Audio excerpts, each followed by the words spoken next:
అని పిలువబడే దాంట్లో నీళ్లను సృష్టించుకుని ఆ నీళ్లల్లోనే పడుకోవడం మొదలుపెట్టాడు ఆయన. నార అయనః నారాయణ అన్నారు. అది నారాయణ అంటే. నార అంటే నీరు, అయనః నివాసముగా కలిగిన వాడు గనక, నీటిలో ఉంటాడు గనక ఆయన ఏమన్నారు? నారాయణుడు. ఆ రా ఉండడం వల్ల అయనహలో ఉన్న నా అణ అయిపోతుంది అనమాట. ఎప్పుడు రా ఉన్నప్పుడు నా నా అవుతుంది. ప్ర అన ప్రాణ, నార అయన నారాయణ. ఆపో నారా ఇతి ప్రోక్తాః ఆపో వై నరసూనవః అయనం తస్యతాః పూర్వం తేన నారాయణ స్మృతః. ఆపహ అంటే నీరు, నారాహ నారములు అని ఇతి ప్రోక్తాః పిలువబడతాయి. నీళ్ళని నారములు అన్నారు. అందులో తానుంటాడు, ఆ నీరు మళ్ళీ తనలో కూడా పెట్టుకుంటాట. నీళ్లలో తానుంటూ నీటిని తనలో కూడా లాక్కోగలిగే శక్తి ఉన్నవాడు కారణం చేత శ్రీ మహావిష్ణువుకి నారాయణుడు అని పేరు వచ్చింది. కేవలం నీటిని మాత్రమే నారాయణుడు. మనందరిలో ప్రాణం ఉంది కదా, ఈ ప్రాణం ఉన్న జీవులందరినీ కూడా నారాహ అంటారు. శ్రీ మహావిష్ణువు జీవులలో ఉంటాడు, జీవులందరూ వెళ్ళి ఆయనలో కలిసిపోతారు.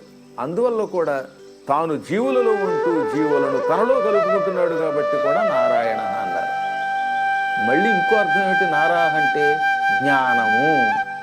జ్ఞానములో తానుంటాడు, జ్ఞానము తనలో ఉంటుంది. అందువల్ల కూడా ఆయనని నారాయణుడు అన్నారు. నారద శబ్దం అలా పుట్టింది. నారం దదాతీతి నారద. జ్ఞానమును ద ఇస్తాడు గనక నారద. నార అంటే జ్ఞానము, ద అంటే ఇచ్చువాడు. ఈ సంస్కృతంలో ద అంటే ఇచ్చుట అనమాట. జల అంటే నీరు, ద ఇచ్చున్నది. అందుకని జలదము అంటే నీటినిచ్చే మేఘం అని అర్థం అనమాట. ప్రాణదహ అంటే ప్రాణమిచ్చేవాడు, అన్నదహ అన్నమునిచ్చువాడు. ఈ విధంగా నారద శబ్దం అలా పుట్టిందనమాట. అందువల్ల ఈ చరాచర జగత్తులో మొట్టమొదట నీరు పుట్టింది. ఈ నీటికి ఒక అధిష్టాన దేవతను సృష్టించాలనుకుని తానే పంచరూపములు ధరించాడు. తన శరీరమును అలాగే అట్టే పెట్టుకుని అందులోంచి 5 రూపాలు సృష్టించుకున్నాడు.